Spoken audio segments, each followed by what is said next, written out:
expert economic analysis. It's our poll question up on X, by the way, this morning at the Pulse of an H on this Wednesday. Welcome to the show. Hey, Google. Hey, Alexa, you're really smart. Play the Pulse of an H anywhere, 24/7 worldwide. Locally, of course, our network of AM and FM really good stations, including additional FM strength coverage up into Maine. Seacoast in New Hampshire, 98.7 HD2 if you like the clarity stuff. 98.1 FM, 1270 AM as well. Of course, everywhere else, 107.7 FM, 107.3 FM up in the Lakes region. We have another signal up there. I think it's 93. What is the other FM up in the Lakes region, J-Dog? 93.7 or 93? I'll find it for you. And we're just growing the network. And, of course, people are streaming thousands each morning and making us the top choice for your news talk listening. We appreciate it very, very much. Our day parts and our poll question up on X at the Pulse of an H. Do you think this trade deal announced with Japan will be good for the U.S. economy? Yes or no? Do you think it will be good for the economy as we get going this morning? We're going to talk about the economy. We've got a great national guest in just a moment. J-Dog, if you want to give the poll results from yesterday, we can. And go ahead. Should more information be made public with the Epstein files? 70% saying yes, 30% saying no. All right, we'll keep an eye on that and all the above.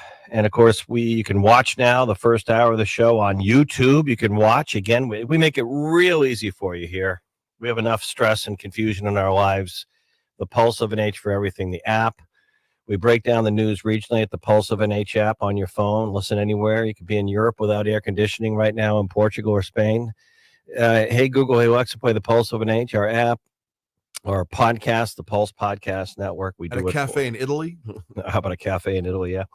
Yeah, they're not big on air conditioning over there. But we coming to you on YouTube at the Pulse of an H if you want to watch. And also we have some concert tickets to give away for the show Chicago at the Bank of NH Pavilion.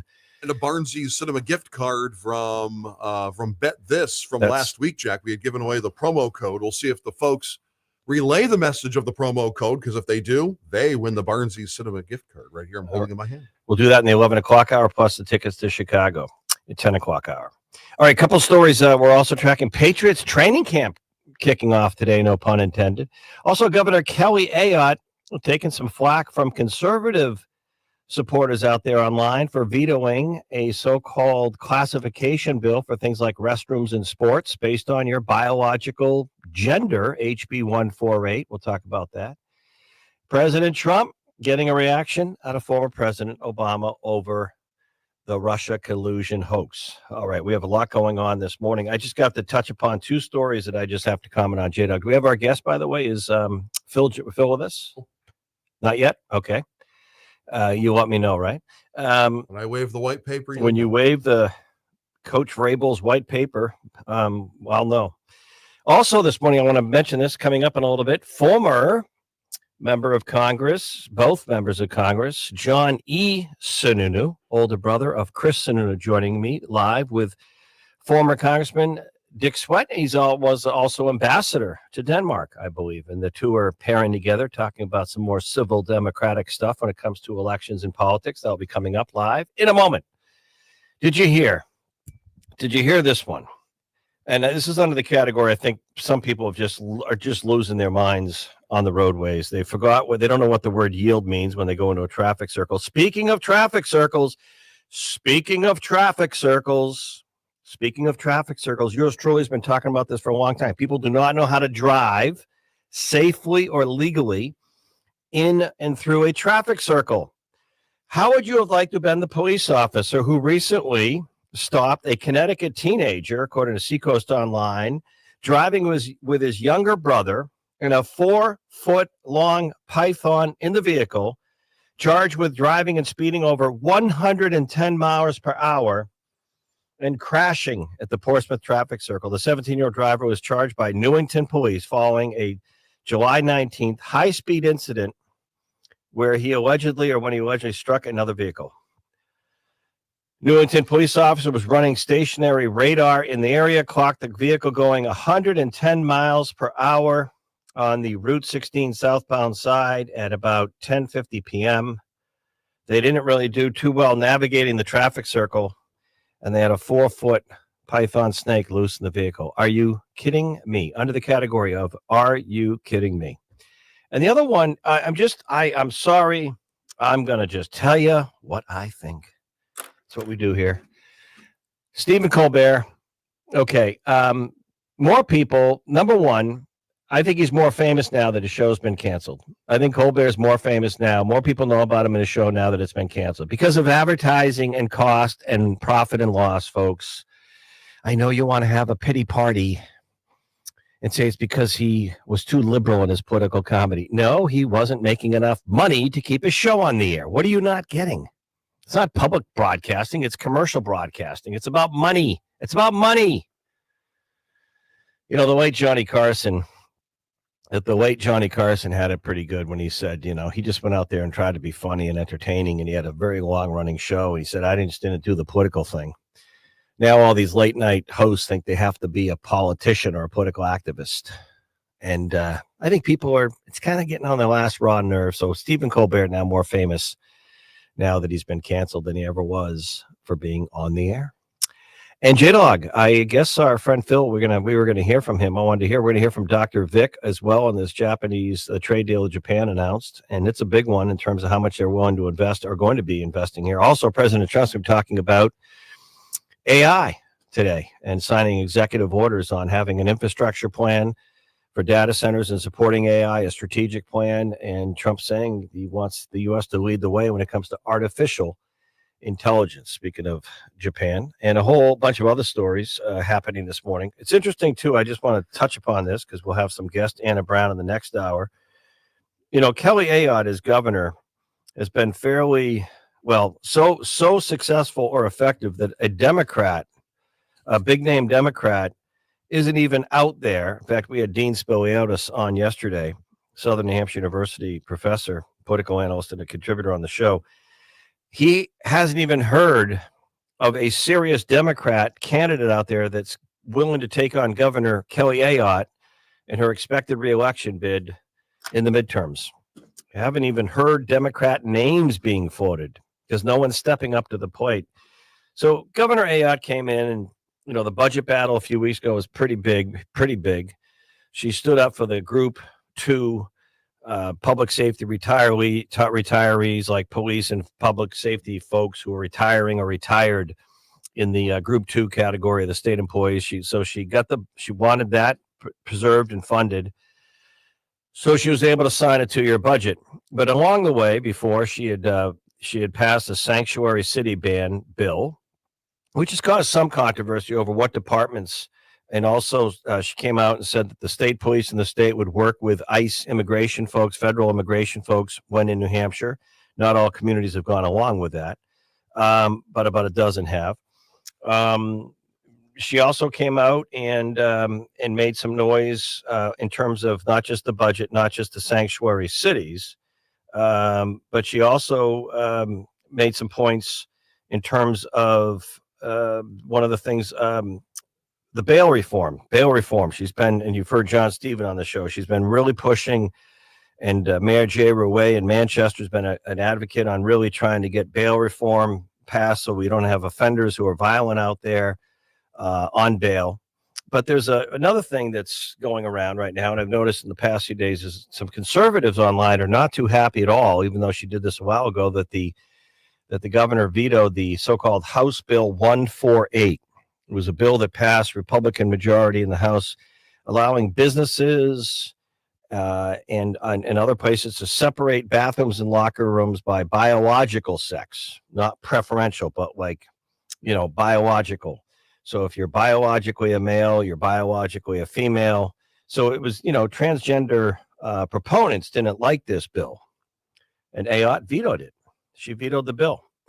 And it passed the chamber. I think it was like a 201 to 166 House when it was a House vote. And it basically allows to separate people by biological sex in bathrooms, locker rooms, athletic or sporting competitions, prisons, jails, juvenile detention centers, and mental health hospitals and treatment centers. Republicans who were in favor of the bill argued in favor of it, and Governor Ayotte vetoed that bill, and some folks online are not too happy that she did. Coming up, we're going to hear from former member of Congress, both of them, John E. Sununu, older brother of Chris Sununu, the former governor, and Congressman Dick Sweat, also as ambassador to Denmark. They've come together to talk about an effort to really just, let's talk about elections and democracy and all the political environment that we're currently in. Why are they working together in a nonpartisan way? We'll come back with that. A little bit later on, we'll tell you about some home improvement stuff. We'll also get a check-in from the Manchester VA. Hey, Google, hey, Alexa, play the Pulse of an H. Jack Heath, J-Dog on the boards. Pretty nice-looking Wednesday. We are back in a moment. The Pulse of New Hampshire is hitting the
Pulse of New Hampshire.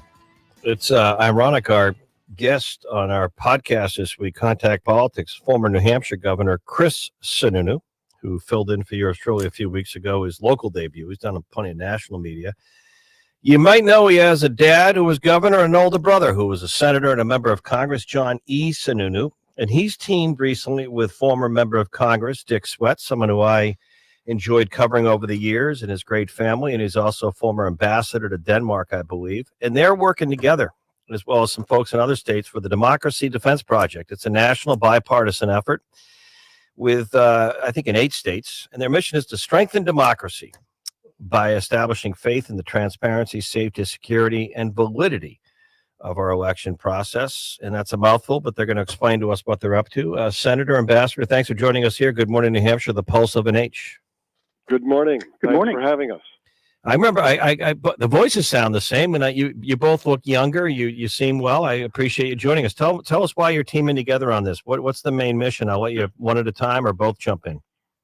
Well, I'll jump in first, and I think you described it pretty well. You know, in the headline material from DDP, it's really just about education and communication about our election processes, what works well, especially here in New Hampshire, why people should have confidence in the process, and obviously to look at and analyze things that can be done to even improve that confidence further. I mean, New Hampshire has a pretty long history of first in the nation primary, of high voter turnout. But one of the reasons our election process has been successful is because it's locally driven, right? Our town moderators, town clerks, our poll workers, they're all local volunteers. That alone gives people a little bit more confidence when they go to the polling place. They know who's there. They're friends and neighbors. New Hampshire uses a paper ballot. We don't use electronic voting machines. We have counting machines, but we have a paper ballot. So you have a trail. You can audit it. You can do recounts more effectively. And we count the votes quickly. And I think in this day and age, that's one of the things that still is out there that really hurts the process nationally when states can't count their votes, you know, in a day or two. And so DDP has been sort of talking about working on all of these issues. And then here in New Hampshire, Ambassador Sweat and I have been sort of working with the Secretary of State Scanlon on moderated outreach programs, education programs, and forums with people like town clerks and town moderators. Well, Senator, I was going to comment. You're right. I always say on my show that morning or the election night, it's amazing we can count here. We know before we go to bed that night, in most cases, the results. Ambassador Sweat, good to have you on. I hope you've been well. Jack, I'm well, and I enjoy listening to your program, and it sounds like you're doing very well as well. Well, I'd love to get you both in here sometime. You know, I want to ask a question because when the Senator Sununu did an overview there on things like paper ballots and how we do it here, we all, the three of us know that elections have become a contentious thing, politically speaking. I mean, on November 5th, this last election, polls and people were saying, all the pundits and experts, lawyers were being hired because it would be weeks or months before we knew the results. But my point is, Ambassador Sweat, you always had both of you had a very, I think, professional, pleasant way about wanting to get involved and then get out. Would you run in this environment today? I know you're trying to make elections better in democracy, but Congressman Sweat or Ambassador, would you run again today, if you were younger, given the opportunity? Do you still have that optimistic, I want to get involved? Do you think the environment's getting so toxic you'd think twice? Well, first of all, Jack, my name's Dick, and you can do away with the titles. They aren't important. No, come on. I got to do it for, professional reasons. I call senator. I could call him congressman too, but what about the environment? But let me tell you, first and foremost, I've got as much energy as I had back when I was running for office in my mid-30s. And the only difference is, as you were talking, the change that you would see in me is that I've got a head of white hair as opposed to the dark brown hair that I once had. But the more important thing is that I don't think that I would stand a snowball's chance, and where, of making it through a primary, because I am not the kind of Democrat that the Democratic Party has emerged or has drifted to. And so I think that's one of the reasons why it's so important. Can you elaborate on that a little bit? Well, it's gone far left, far to the left. And you know me, I've always been a centrist. I've always been someone who has tried to find the best solution from both sides of the aisle. And it didn't matter what the ideological origin of that solution was, as long as it solved the problem at hand. And we don't seem to conduct our debates in politics along those lines anymore. We're more interested in putting forth our ideology. And our extreme ideology at that point. So we are not debating in a constructive manner any longer. And I don't think I could make it through a primary based on that, because I wouldn't be willing to falsely represent myself in order to put myself to one extreme and then have to, circle back to the center afterwards. And I got to give a little credit to Secretary Scanlon. Yeah. He really was the one that put New Hampshire in the middle of this whole Democracy Defense Project program, because back 2-3 years ago, he put together a committee of which I was given the honor of co-chairing with Brad Cook. And we went around the state, and this was a special committee to listen to voters, to talk about voter confidence in the elections. And what we found out came back to the Secretary of State in the form of 24 recommendations. And we were basically reporting on over 40 hours of testimony given by public citizens concerning their thoughts, concerns, and praise for the New Hampshire process. Right. We were asked by the DDP to represent New Hampshire among 8 states, the other 7 of which were the battleground states. Right. And you were just talking about that, about the concerns that people had about the results of the November 5th election and how people wouldn't accept them. If I could come in before I go back to Senator Sinner, real quick, Dick, Ambassador, Congressman. It's just the way I was raised. Do you think, you mentioned your own party, we now know after the books were written, former President Biden, that the handlers pretty much made up this lack of diversity in the early states like New Hampshire to kind of get rid of our primary. Do you think this next time around, presidential primary, first in the nation, Democrat Party nationally is going to respect and run in New Hampshire? Or are you worried that they won't? Well, I certainly feel that they would be making a mistake if they didn't. And that mistake is because New Hampshire offers anyone a very reasonable, if not inexpensive, opportunity to state their positions and their intentions to run for president. Without that, they won't be heard. They won't get their messages out, and they will also be not talking to a electorate that is as tuned in and educated about politics as New Hampshire, and let alone participation rates through the roof. Senator Sooner, let's come back to you in our time left, and I appreciate having you both on. And we'll tell the name of the group and the website, but. Same question to you, because really in New Hampshire, the Sununu family with your dad and your late mom, and I'm sorry about that, but your family and your brother was such a regular on the show. In fact, he guest hosted for me, did a pretty darn good job. 4-term governor. You were in Congress and the Senate. Your dad was governor. So you kind of have that legacy thing in New Hampshire as much as certainly the Shaheens, if not more, Judd Gregg and his background. So my question to you is, what about you in this environment? We could make huge news right now, Senator, if you said you were considering running again for the U.S. Senate. That would go big. Trust me. I'd have that on Fox in 10 minutes, Senator. But I've asked your brother plenty on that, by the way. I guess the question is, what about the environment? Would it be something you'd recommend to others, or, are you glad that it's behind you? What about the toxic, divisive nature of politics today? Look, politics has always had its partisan elements. There's no question digital media, even going back to the fragmentation of television and cable networks, has sort of heightened the partisanship. It allows politicians, if they want, to talk to a very narrow segment of the population and get a lot of attention for that. But there's always going to be people who can sort of stand on principle, stand up for their district or their state, communicate effectively, and win. And it's important, right? Public service is important. We want good people to run. We want good people to serve.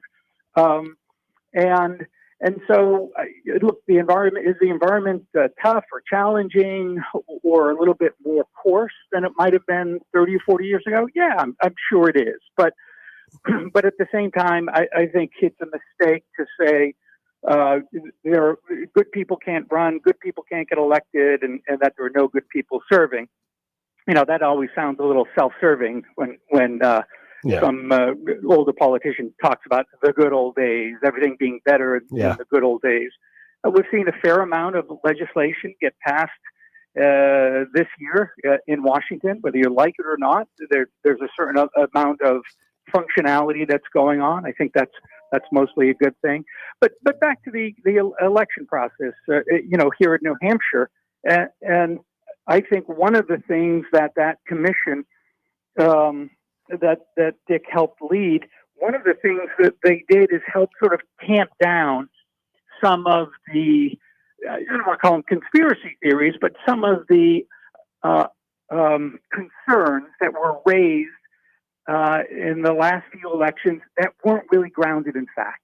Mm-hmm. And so that's one of the things that I think is key to restoring public confidence is, when we have issues in elections, and we're going to have issues because, human beings make mistakes, be transparent about it, communicate, whether it's a Secretary of State's office or town officials, communicate to the public what happened, fix the problem, and improve the system so that it's less likely to happen again. The commission did a good job moving that forward. Right. And I think that's one of the reasons the election process here in New Hampshire, it isn't as partisan as it is in a lot of other states. And I think, with the education campaign that the secretary is involved in, we can continue to improve the level of confidence here in New Hampshire. All right. We have to run. Former Senator Sununu, former member of Congress, Ambassador Dick Speck, thank you so much. It's the Democracy Defense Project. Can either one of you shoot out a website real quick? Yeah, it's www.ddp.com. And on that, you'll find what states are involved and what we're trying to do and how we're trying to do it. We're also in social media, and we're doing radio interviews with you, Jack. We're doing op-ed pieces. We're going around the state. Yeah. And we'll come back at your beck and call. Well, I'd love to get you back in. Thank you both very much, and best to your families. Thank you. Thank you. Take care. All right, we're going to take a break. We'll come back. We'll tell you about some home improvements, Bob Jackman, and what you need to know about LaValle Middleton Building Supply. You may not know all the services they do. And a little bit later on, Kevin Forrest, he's back, the director of the Manchester VA and beyond. Hey, Google Alexa, play the Pulse of an H. News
Good morning, New Hampshire, live from the Outdoor Pride Studios.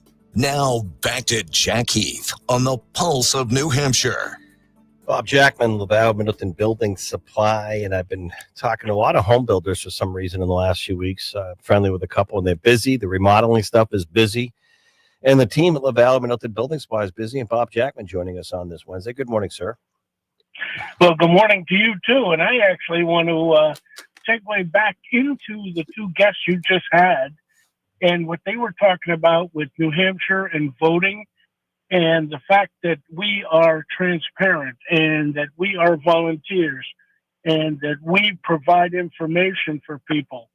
Well, transfer that over to the building industry, and what you've got is a myriad of options that people might not even know they have.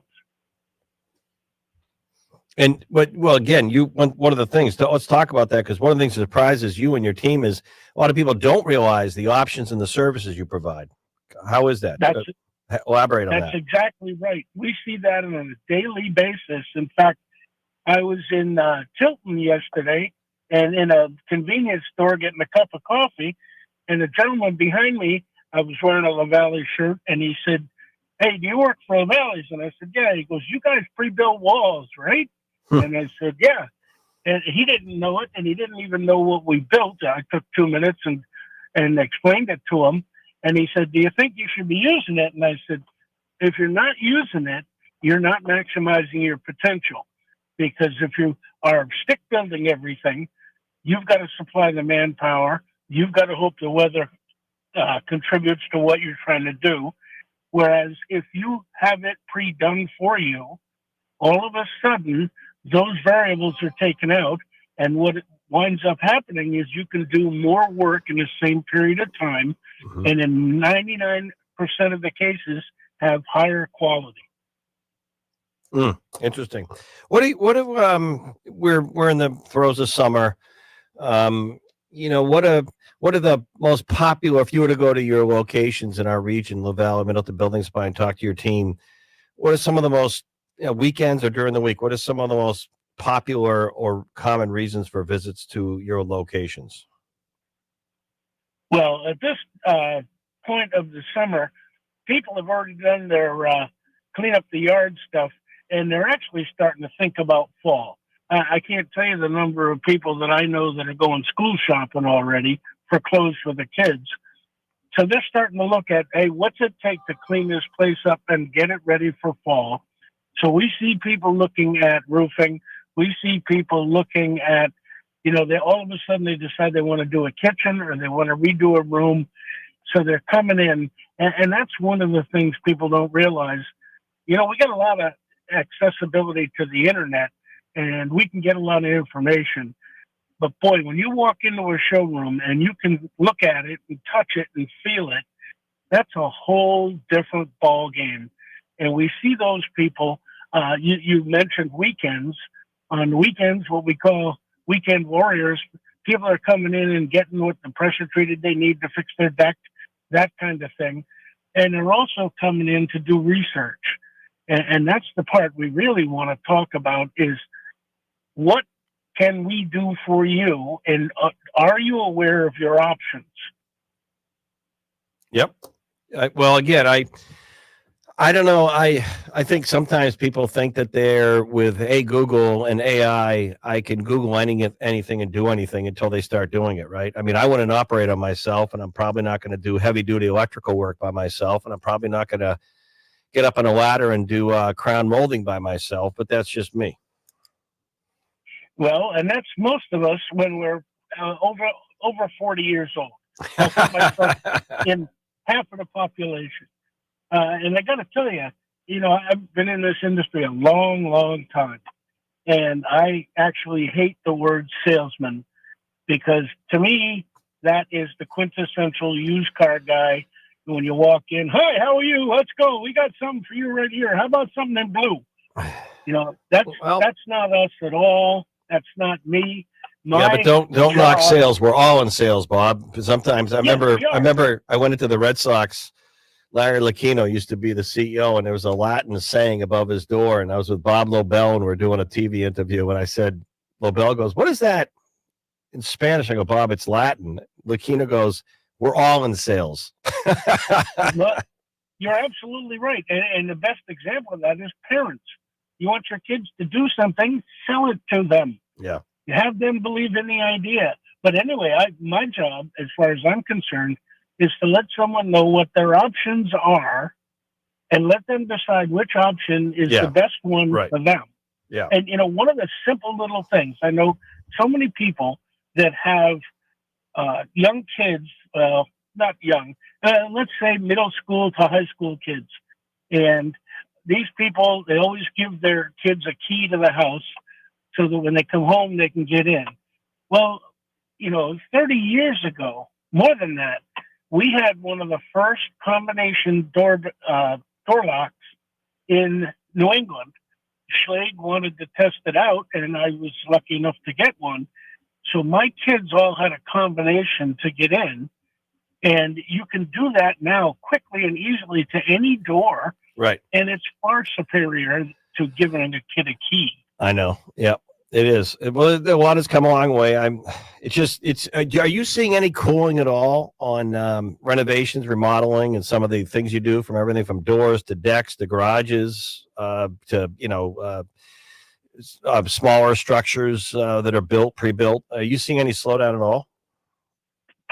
No. And probably the most asked question now is, what's stuff going to cost when these tariffs hit? Oh my God, I'm sick of hearing that question.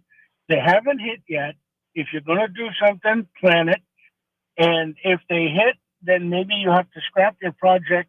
But plan as if things are going to go like they did for the first 4 months, where it got put off, and things didn't change. Pay attention. And we always tell people, be an educated consumer.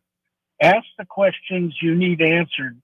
And we can't answer the tariff question. Nobody knows the answer to that. Well, one or two people maybe. But the idea is, don't let it change your plans until it has to change your plans. Interesting. All right, Bob, we're gonna let you go on that and keep it going. We're still in that summertime. I guess maybe next time we talk about, we don't want to rush it, as you said, back to school clothing stuff, and the Patriots training camp opens today, so we don't want to rush the next month in August at all. I want to slow it down, but soon we should probably talk about some of the seasonal stuff, because the air conditioners will stay in through September maybe, but then people are going to be looking at windows, gutters, roof, you name it. So we'll keep you doors, you name it. So we'll keep you posted. Thank you, Bob. Thank you, and you have a great week. Thank you, Bob Jackman, LaValle Middleton Building Supply. We come back. Kevin Forrest, he's back, Manchester, VA, in a moment. 107.7 W.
All right, I think we're going to get to Kevin Forrest if our phone demons stop misbehaving. But right now we've been having some issues, so we'll come back to that.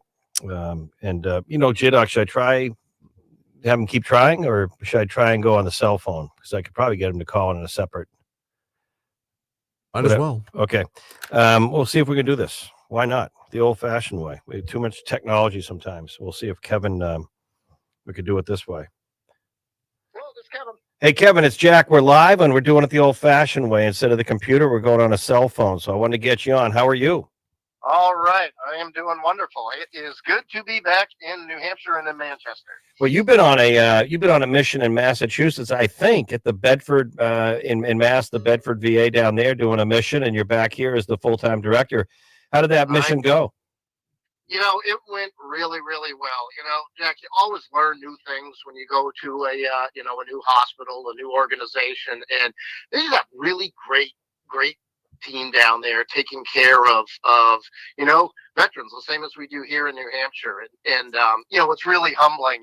It's much bigger, Jack. So, to have 200 to 250 inpatients down there, on any given day, it's just special. But, what a wonderful staff down there taking care of the folks. So I was able to, take some of the practices that we have here in Manchester and hopefully, make it a better place than when you get down there, and happy to be back here with the team. I know the numbers may be bigger, Kevin, but veterans are veterans and families of veterans are families. Did you see any similarities in some of the needs and the services that veterans are looking for, the age bracket? Are you seeing more female, more women leaving the military, becoming veterans in that way? Are you seeing any similar trends between the two, facilities, Massachusetts versus New Hampshire veterans? Yeah, very similar. I think our demographics are close to the same. They're breaking ground on a women's health clinic down there too. So, both facilities, Manchester and Bedford, are. Yeah, but I think of, the main difference I saw down there, just with an aging veteran population and just the size of the facility, we did, much more dementia care down there. So it was a good learning opportunity for me to see, all the intricacies of providing care for that vulnerable veteran population. And it was a great experience. And of course, we're seeing the same in the civilian population. Kevin, talk about a feasibility study in terms of, are we going to see a full service medical facility in Manchester, in New Hampshire, and I know you've done what you can. You're building the women's health centers coming online. You've done improvements, but where's the feasibility study? Can you update us? Sure. Well, I just left the conference room with the feasibility team before giving you a call. So this is their third trip here, with more trips on the way. But, we're in the process now of talk about a detailed planning team, but looking at all the requirements. It's no small feat to build a new hospital, but, what are the right number of beds? What are the right number of operating rooms? What are the services that we're going to provide? Is the services we provide now or more services? All the real estate opportunities that go in of, would it be on site here or a new site? And, really daunting. But I got to tell you, the team that is come from VA Central Office and their big facility planning team, who build hospitals throughout the country, and the Office of Management and Budget, soon to come. They are top notch when it comes to planning these. So I'm really excited to keep moving this forward. Now, in the civilian sector, I'm not contrasting the two.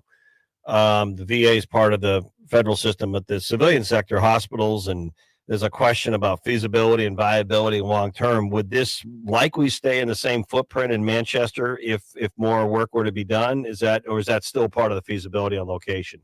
It's part of it, but I feel with a lot of confidence it's going to be in this Manchester area. This is where our population is. Even though our second biggest population is over in the seacoast, but whether it's on the exact footprint or someplace new, they'll have to look at all of that. Right. And how you doing on reaching veterans who haven't enrolled or re-enrolled or been part of the system? And when you were in Mass, Julie Vose did a great job as your acting director, and I talked to her about it. One of the things I'm feeling is that we all in the veteran advocate community almost have to start reaching the person around the veteran, because sometimes the veterans are not the ones that say, hey, I think I could benefit from going over and getting an appointment at the VA, because they might think, I'm okay, I don't need it, someone else needs it more. How are we doing on trying to reach the circle around a veteran? Well, I can tell you, we get 481 new patient appointments, so it continues to grow. Good, and so good. we're going through and getting those veterans in. But, Jack, I'd like to back up for a second. You mentioned it. I really just want to say a big thanks to Julie Bose. Yeah, it's tough when you get, put into the office here and something new. It happened pretty quick, and she just did a wonderful job. To have her on my team here, Yeah, I couldn't be happier, and it just did a great job. And just want to send my thanks out, for her in front of all the veteran callers that are here. She just did a bang up job during a pretty rough time. Yep. Well, she's pretty even keeled. I noticed with her, she's very even keeled and a good leader. Well, Kevin, we're going to let you go. We thanks for doing it the old fashioned way on your cell phone. Thank you so much, Kevin Forrest, acting director, Manchester VA. We'll keep talking about the feasibility study. Anything coming up as we're getting into the, kind of that real midpoint or even past? I mean, Patriots training camp's opening today. Anything coming up in the calendar in August we should know about? Did we lose Kevin? Oh, no, sorry. I didn't know I thought you were talking Patriots, Jack. No. Anything coming up with? I mentioned Patriots training camps coming up. Anything coming up in August at the VA we should know about calendar wise? Our big thing happening today and tomorrow, we've got our Creative Arts Festival going on where we recognize, art therapy is part of our recreation therapy service here. And so we've got veterans from all over New Hampshire that have displaying, their art, their writing skills, and I'll be judging a lot of those tomorrow. They go to a national competition. So hey, we've got some Picassos out there. I'm telling you. Well, we'll send J-Dog down for the judging. All right, thank you, Kevin. All right, Jeff. Kevin Forrest, we our computer, we have a phone matrix, and a lot of times we haven't even given away the Chicago concert tickets coming up at Bank of New Hampshire Pavilion. Usually it crashes when we get a bunch all at once, but we'll get it fixed during the break and get a full show for you as we're coming up to the 10 o'clock hour. J-Dog on the boards. We will hopefully give away those Chicago tickets today. 11 a.m. hour. 11 a.m. hour plus some stuff through Bet This. RMZ Cinema gift card right here. All right. Thank you. It was fun having Fahim Fazli on from the movie Superman. He put out a lot of posts yesterday, so I was getting a lot of pings from all over the country with his Hollywood friends from the movie Superman. All right. Hey, Google. Hey, Alexa, play The Pulse of an H. It's funny. I just posted earlier as a show promotion on the social media page, Stephen Colbert. I'm like, really? I'm hearing more about him now than I ever did because the show was canceled. So he's more famous now because he's getting the boot from CBS. Let me just be very clear. I just get a kick out of some people that kind of believe what they want to believe. It's this Donald Trump. Blame him for everything. Oh, my goodness. He's getting Stephen Colbert fired because he's a liberal comedian on late night. And sometimes he pokes the bear of Trump. And that's why. No. I'm sorry. I hate to burst your bubble. Let me tell you, a show gets put on the air and it gets taken off the air based on money, not your politics. Now, maybe you shouldn't be as political because a lot of people don't find it as funny as you think unless you just really like him and his politics or his satire. But Colbert's being canceled because of money. You may not know that. That's all they care about. That's all the network and the shareholders and Paramount, the parent company, cares about. It's about money. If he was making money, he wouldn't be canceled. Sorry to burst your bubble. Sorry. It's about money. Really? Oh, my goodness. Oh. Hey, coming up, Anna Brown, Citizens got a whole lot more. Hey, Google, hey, Alexa, play The Pulse of It. We're back in a few.